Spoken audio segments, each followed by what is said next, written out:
Hello everyone and welcome to the रोश। और जैसा कि आप सभी को पता है कि नेपाल के पीएम केपी शर्मा ओली ने नेपाल की पार्लियामेंट को डिसॉल्व कर दिया है और वहां पर चुनाव अगले साल दोबारा से होने वाले हैं। खैर जो भी हो, ये नेपाल का इंटरनल मामला है, इसमें किसी कंट्री को इंटरफेयर नहीं करना चाहिए। लेकिन चाइना यहाँ पर देखने को मिल रहा है काफी ज्यादा इंटरफेयर कर रहा है। नेपाल ने अपनी पार्लियामेंट को क्यों डिसॉल्व किया है उसके बारे में मैंने इस वीडियो में बात की थी, तो इसे भी आप जरूर देख सकते हैं। चाइना यहाँ पर नेपाल में बड़े बड़े एक्सपर्ट्स अपने भेज रहा है ताकि वहां पर फिर से इलेक्शन ना हो। अब चाइना ऐसा क्यों चाहता है, उसका क्या फायदा है, बात करते हैं इस वीडियो में डिटेल में, तो बने रहिए एंड तक मेरे साथ। लेकिन उससे पहले अगर आपने इस चैनल को सब्सक्राइब नहीं करा तो प्लीज सब्सक्राइब करके बेल आइकन प्रेस कर दें। So let's start.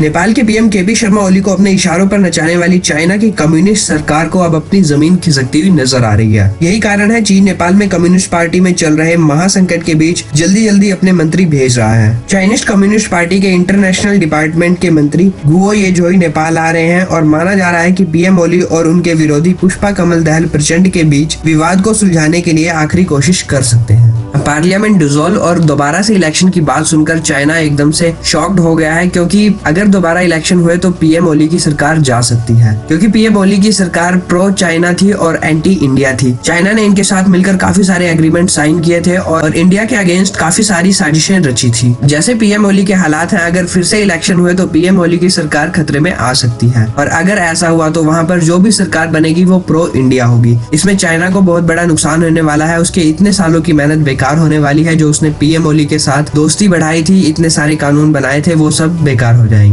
इसीलिए चाइना आनन फानन में नेपाल में अपने मंत्री भेज रहा है और मीडिया रिपोर्ट्स का कहना है कि अपनी नेपाल यात्रा के दौरान चाइनीज मंत्री नेपाली कम्युनिस्ट पार्टी के दोनों ही पार्ट से मुलाकात कर सकते हैं, यानी पुष्पा दहल प्रचंड और केपी ओली से दोनों से ही मुलाकात करके सिचुएशन को सॉल्व करने की कोशिश कर सकते हैं। इससे पहले नेपाल में चाइनीज एम्बेसडर ने प्रेसिडेंट विद्या देवी भंडारी, प्रचंड, माधव कुमार नेपाल और झालानाथ खनल के साथ मुलाकात की थी। नेपाली कम्युनिस्ट पार्टी को टूटने से बचाने के लिए चाइनीज एम्बेसडर ने पूरी ताकत लगा दी है, लेकिन वो सक्सेस नहीं हो पाई और अब चाइना को और भी कई सारे एक्सपर्ट्स और मंत्री भेजने पड़ रहे हैं। नेपाल में पार्लियामेंट डिसॉल्व हो जाने के बाद एक पॉलिटिकल अनसर्टेनिटी का माहौल है और नेपाल के इस पॉलिटिकल संकट का असर नेपाल और चाइना पर भी पड़ा है। तो भारत ने ये क्लियर कह दिया है कि नेपाल का ये इंटरनल मैटर है, भारत इसमें इंटरफेयर नहीं करेगा। नेपाल के पॉलिटिकल और फॉरेन मामलों के एक्सपर्ट का मानना है कि कम्युनिस्ट पार्टी में दिक्कत चीन के लिए काफी बुरी खबर है और नेपाल में कम्युनिस्ट पार्टी के सत्ता में आने के बाद से ही भारत विरोधी सेंटिमेंट्स को हवा मिलनी शुरू हो गई थी। लेकिन अगर नेपाल में कम्युनिस्ट पार्टी कमजोर हो जाती है तो भारत के साथ रिश्ते फिर से बेहतर होने की उम्मीद नेपाल के एक्सपर्ट्स कर रहे हैं। नेपाल के पिछले फॉरेन मिनिस्टर और फॉरेन मामलों में एक्सपर्ट रमेश नाथ पांडे ने बताया कि नेपाल में ये चौथी बार हुआ है जब पार्लियामेंट डिसॉल्व हुई है, क्योंकि नेपाली लीडर्स ने कभी कमियों पर चर्चा नहीं की है और ना ही उसे ठीक करने की कोशिश की है। उन्होंने कहा, जब पड़ोसी देश से डील करने की बात आती है तो भारत की इंस्टीट्यूशनल मेमोरी कमजोर है। भारत अपने ग्लोबल रोल की उम्मीद करता है, लेकिन छोटे पड़ोसियों से अच्छे संबंध और भरोसे के बिना भारत ये हासिल नहीं कर सकता। नेपाल के पॉलिटिकल और इंटरनेशनल मामलों में एक्सपर्ट गेजा शर्मा वागले कहते हैं कि पारंपरिक तौर पर ही नेपाल की कम्युनिस्ट पार्टी और चाइना के नजदीकी रिलेशन रहे हैं। जब कम्युनिस्ट पार्टी का इंटीग्रेशन हुआ था तब भी चीन उसमें अहम भूमिका निभा रहा था। आपको बता दें, जब चाइना में इलेक्शन हुआ था तो थोड़े थोड़े वोट काफी सारी पार्टियों को मिले थे, किसी भी एक पार्टी को हाई वोट नहीं मिले थे। तो क्या हुआ, उन सारी पार्टियों ने सोचा कि मिलकर एक पार्टी बनाते हैं और उसके पीएम होंगे केपी शर्मा ओली। तो ये सारी पार्टियां इंटीग्रेट होकर कम्युनिस्ट पार्टी बन गई और इस यूनिटी में चाइना का एक काफी बड़ा रोल रहा था। चाइना हमेशा से पार्टी यूनिटी के फेवर में था, क्योंकि ये चीन के फायदे में था। जब भी कम्युनिस्ट पार्टी पावर में आई है तो भारत विरोधी सेंटिमेंट्स को बढ़ावा मिला है और ये पार्टी हमेशा चीन के फेवर में रही है। तो अभी के लिए लेटेस्ट डेवलपमेंट ये है कि चाइना अपने एक्सपर्ट्स को भेज रहा है नेपाल में ताकि